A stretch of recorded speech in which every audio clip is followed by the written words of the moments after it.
Hey, you know, no matter how you plan to spend your summer, I bet it's not going to be like this one Florida guy. That kicks off the buzz today. It sure does. Jill's up here at the desk with us to chat about this one. See, Augustin Alan Neese, I guess it's pronounced, has been spending his summer watching Avengers Endgame over and over and over again. He says he's now seen the blockbuster 114 times.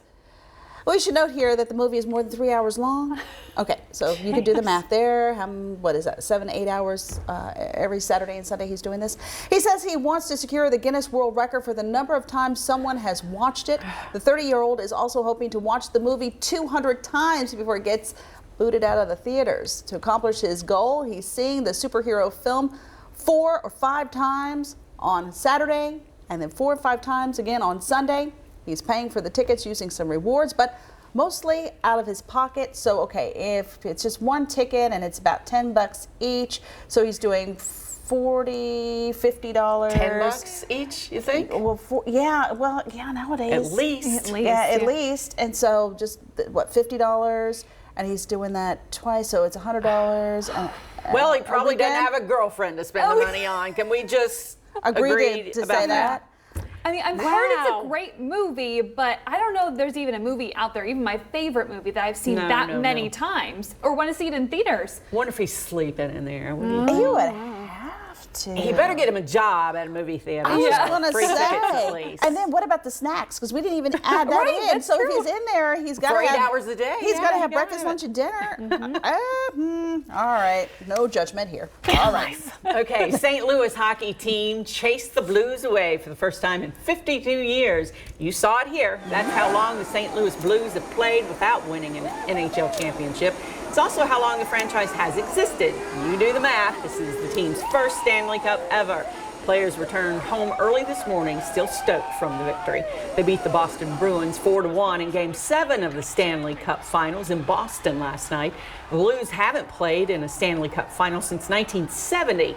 And they lost that time to the Boston Bruins. That is so cool. I don't know. I'm a little biased. I went to college in St. Louis. Yeah. The Cardinals won a World Series whenever I was in school. And St. Louis is just this great sports town. They're very passionate fans.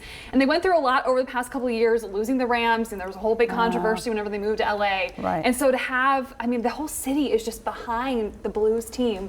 I can't wait to see the crowds on Saturday at the parade. It's going to be a big turnout. I have a feeling. What shocked me is that they've had a hockey franchise for that long because I know we're in the South, but it just doesn't feel like St. Louis would have been a big hockey town for that long, that it was still more of a Northeast type thing. But no, I think they're very passionate fans, and definitely after this big win, especially where they came from at the beginning of the year. I don't mean to go on and on, but you know, I think it's great for the town, great for the franchise, obviously, but remember, don't forget, we had the Thoroughblades.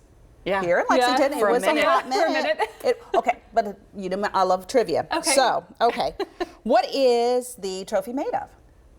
Oh, I don't even. Is it sterling silver? Silver and nickel alloy. Okay, Yeah. How much does it weigh? Not much. You see the hoisting it. 34.5 pounds. That's still and kind they of were talking last night in the broadcast. They've already had to remove 3 rings, and so there's still some, teams that way back in the day they're not represented currently on the cup. Well, talking about way back in the day, 1962, a party. It was dropped in a bonfire. That was the Toronto Maple Leafs, so it was damaged, badly It's also damaged. been in the bottom of Mary Lemieux's swimming pool too in Pittsburgh. Yeah. But yet they bring it to the Kentucky Derby and they have guards around all it. around it. And each player gets to take it home once. They get $10,000 each, and of course, it's not the original trophy that's being hoisted up in the air. Wow, Dia. That's a lot of information. More traffic and weather coming up next on LEX 18 News at 4.